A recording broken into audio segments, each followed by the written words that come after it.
I'm in school, and then every day, you would know now, like from experience, as a fine girl in school, everybody's coming to meet you. Oh, please, coming back to have so to settle down. We're still back to the same thing. No, I'm not saying So, that. but if I bring somebody that is not from Ohafia, you accept the person that was saying. But what did I hide? What have I hiding? No, I'm not saying you're tell hiding you. everything. I used to tell you. I said straight up. sometimes you could want to, just get me off it, but I know I have a way of coming in, Investigator. Yes. Your protector and caretaker. I'm also your watchdog. I know you will always be the.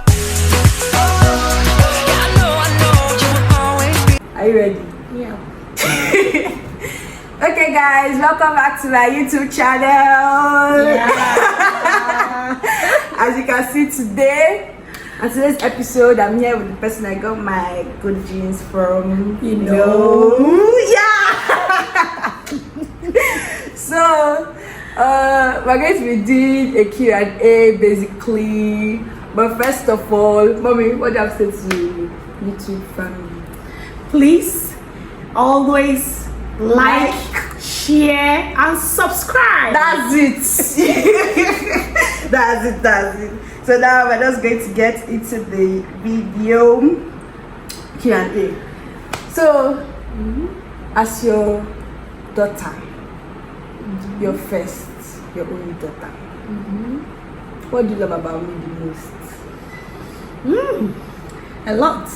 Yeah, tell them. Your simplicity, One. I knew you were going to say that. I don't have the feeling you were going to say that. your fear in God, Okay? your consistent service to God, always going to church, Yeah. And even the world can testify that, that. And then your seriousness to academics and future ambitions. Come on. I'm feeling good. But that's the truth about you. Okay, then what do you hate about me the most? Oh, your selectiveness when it comes to your feeding. Okay. You can choose food and dislike a lot of meal. And sometimes in life I wonder how you're gonna cope when you are married, because a lot of food you dislike is what every children needs to grow. So your children now, because you dislike this food, I don't know how your children. But wait, why is it that anytime we're talking about something, you bring marriage inside the matter? No, sometimes when you talk about the present, you also talk about the future. Okay. Okay, no problem. Next question. Yeah. What would you rate our mother-daughter relationship, like on a scale from 1 to 100? 98 over 100. I'm close to you, yes. Except for sometimes you could want to hide some things, but I always have a way of getting it out of you. Me, what did I hide? I am your mother. Hey, see me, yo. What did I hide? What have I hiding? No, I'm not saying you're hiding everything. I used to tell you. I said sometimes you could want to, just get me off it, but I know I have a way of coming in, Investigator. Yes. I'm your friend, I'm a sister, I'm your investigator, I'm your sole provider, I'm your protector and caretaker. I'm also your watchdog.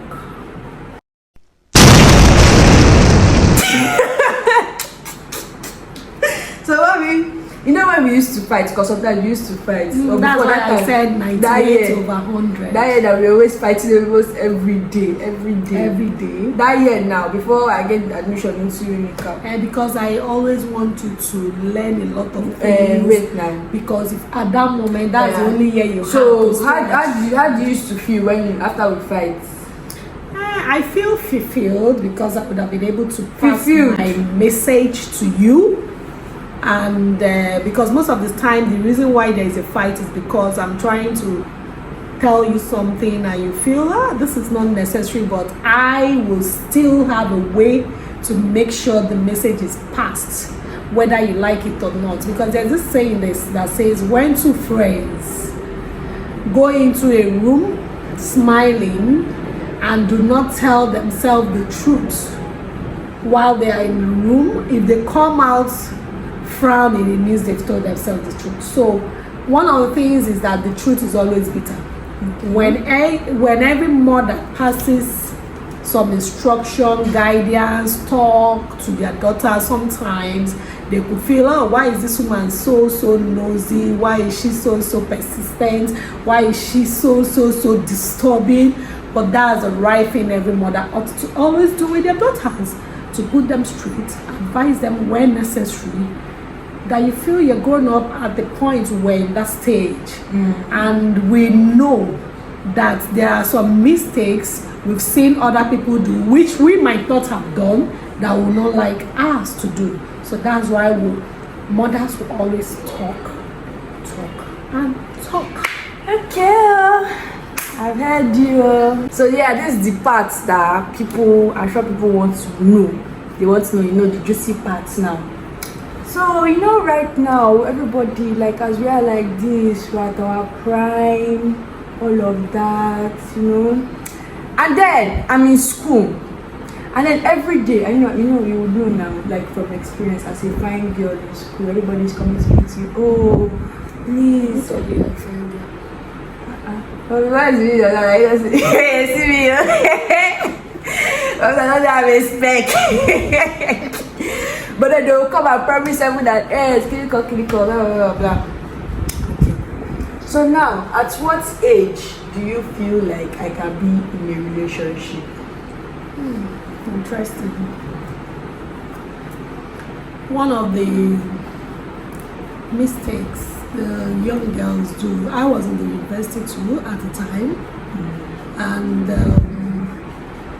the main focus, and considering the fact that a lot was expected of me back home, on the basis that the parents are expecting you to come back a successful young girl, get a good job, start up in life by earning money before you can go into a relationship. It is very, very, very, very possible. In short, it's impossible that as a young girl in the university, from the first year you are entering, there's the September rush. I don't know what you people call it now, but in our time they used to call it fresh men rush, September rush. So the boys will come, they know these girls are young, they are coming in from their parents' home, some of them are naive, so some of but me, I have sense. No, I know you have, because I trained you well. And we talk about virtually so many things even before you enter the university. That is what I also encourage a lot of mothers to keep doing with their daughters, because the ability to talk to your child openly, it brings the sense of belonging and exposure to some certain things they ought not to learn from another. So right now, back then in the university, and even I know it's still obtainable right now, the September rush is always very common. The boys in the university look forward to it. But the moment I have not answered my own main question. I'm coming to your question. So the moment they see the young girls, they want to come, influence you, talk you into sweet nothings. But sincerely, one of the disadvantages of having relationship in the university is, one, it brings a lot of distraction. Distractions in your academics. If you are an A student, you begin to fall into C, and before you know it, you're falling into E, because there will be emotional trauma sometimes in the relationship, but which you people particularly do not need. But that it's not for everybody. It is for everybody. It's not for everybody. That's what you think. For any child or girl child who goes into a relationship with a man, it's not everybody that their relationship that they have for. I have friends that are in relationships, but they still do well in their academics. So no, that's emotions, there might be emotional breakdown, maybe they are cutting off the relationship, and definitely to affect you. And sincerely, I know that I have seen some friends or my spouse friend who were friends in the university, and then today they are couples and have had children together and living together as husband and wife. But in most cases it's not obtainable. So I'll advise every young girl, stay off relationship in the university, be focused. It's not like you can't have friends like boyfriends. What I mean by intimate relationship that can lead to sweet nothings, you don't need it right now. There will come a time when those things will come naturally. And even your but you know that some people that they are in a relationship but their academics are still going well. Why are you in a relationship? Is there in a relationship now? Am I the one that is in a relationship with them? No. I'm not saying that I have friends that. Yes, but what I'm trying to say is that there is practically no need for that, because this relationship thing, there will come a time when there will be open doors for so many relationships, and then you begin to pick and know who you are supposed to be with at that time. You have not answered my question. What's your question? What age? From the time you know you have graduated from the university, you can start keeping a relationship. So, because I believe in every girl child attaining their heights in life, and getting their first degree, which is something they can fall back to. Because in a relationship, anything can happen. Facts. Pregnancy might come out, and at the end of the day, if you have not finished your education, it begins to flutter your education. Some don't even finish up their education because one, the parents are disappointed. They are no more involving their finances in the child, because the child they are assumed to be innocent and gone to do something nasty. And by then, the boy that you feel that I've been telling you sweet nothings will now tell you, you know me, I still need to finish up, I don't have money, my parents. And the parent might not be forthcoming to also support the child. So that's why when it comes to relationship in the university, is a no-no. Just stay focused, finish up with your educations, and then when you are done from your youth service, if you have somebody coming or somebody who has been talking to you, you can begin to look into it. But if they are because by then you are matured, you've gotten your first degree, you have a certificate, you can fall back to, in trying to get a job. So I really say a no to relationship in the university. Let's not prolong the whole thing. You understand? You have gotten your in point. In the university, you focus on your academics. It's very important. Okay. So do you think I have a boyfriend? I don't think, because you've not ever told me that you have a boyfriend. I don't think you have a boyfriend. Do you have a boyfriend? I don't, shall. I know you don't. Why are you so certain? Because if you do, I'll know. As your mother. Okay. And I know you know that I do not expect you to have a boyfriend now. And I know you know that my priority and what I wish for you is that you focus solemnly on your academics and come out with good grades. And then you can now focus on getting a boyfriend. Okay. Yes. So now, even your younger ones, all of us are partying now, they used to tell me, I just want to understand, mommy, what's your deal with that we should marry from Ohafia? So if I come now and say, okay, that the person I want to marry is not from Ohafia, is Yoruba or Igbo, but not from Ohafia, what will you say? You will agree? I'm not saying or discriminating tribe.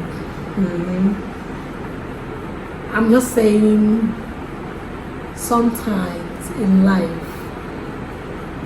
it is important to settle down with someone from the same culture with you. The other day that we're having conversation, even with children were like, what if I bring a Yoruba girl? You said God forbid. I didn't say God forbid, like God forbid. One can find love from anywhere. But my dream for you all and my wish for you all is you marry somebody, you understand each other's languages, Because language barrier has lots of disadvantages in marriage. But there are some people that they are very far apart, but they still used to make it work. So what's your own that? What do you mean by far apart? Like, let me not mention, but you know we have an auntie, you understand, that she's Igbo, she married a Yoruba man, you understand, but they are doing very well now. Yes, they are doing very well because the guy, if you check most times, he's always visiting the village, our village. Okay. He has accepted her for who she is, accepted her people for who they are, accepted the culture for what they believe. So most times the guy is always there and she's always with the guy in their own places. So because there are a lot of people that are not from your tribe, okay, so they get married to you, they'll tell you, no, you can't go to your people's place, you can't go. It happens. We've seen a lot of. So that's your own fear. Maybe if I should get married now, I'll not be coming back home or something. Is that most men will. Okay, look at the case of Osinachi. What happened to the singer? Now, when the man was coming for her hand in marriage, like the twin sister said, he was always calling the sweet twin sister. Please, I want to talk to your sister. Please, I want her to accept me as her husband. Please, I need her. Osinachi refused to the marriage. But along the line, the sister was able to say, okay, this guy is persistent.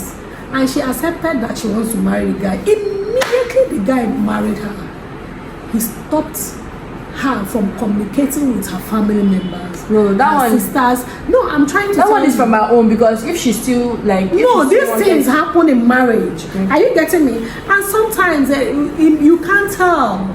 In marriage is so deep that sometimes you can be blinded with the love of marriage. You can be blinded with children involved in the marriage.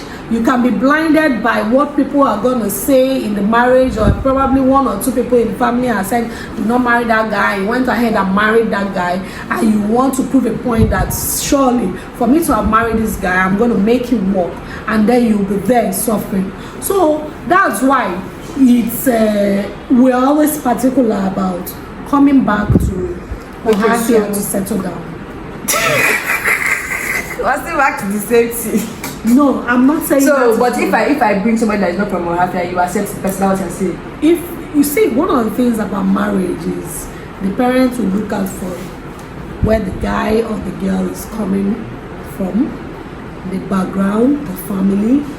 And when you do this search and you see that there are responsible people, and even the guy is responsible or the families are responsible, and you see that truly there is love existing, sometimes you just let go. Okay, well, man, that's we're still holding on to it's by first or half year. Yes, for you, yes, for now, yes, I'm still holding on to that.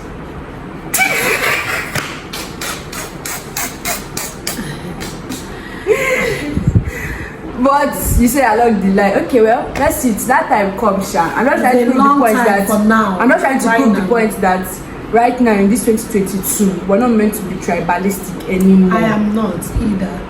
I have never been a tribalistic person. I'm just saying it's good to marry from people who you understand their culture and languages. It helps a lot in marriage. That's just what I'm saying. Okay, I understand. Okay, well, no problem.